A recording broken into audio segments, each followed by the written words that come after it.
and এই cross টকটা যদি আমরা বন্ধ করতে পারি, if we can target this cancer cell within the bone marrow by the targeted therapy, if we could control targeted therapy the cancer cell and some immune based cell therapy jeta stop korbe the interaction between the cancer cell and the other immune cell, that these two things lead to development of targeted therapy directly targeting the cancer cell and immune therapy to stop the interaction between the cancer cell and the immune cell.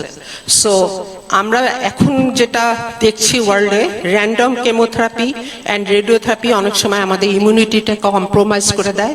At 1.5 years 6 years 7 years পরে দেখা যায় যে এই because of chemo and রেডিওথেরাপির জন্য chemo resistant develop করে, at the same time immunity compromised হয়।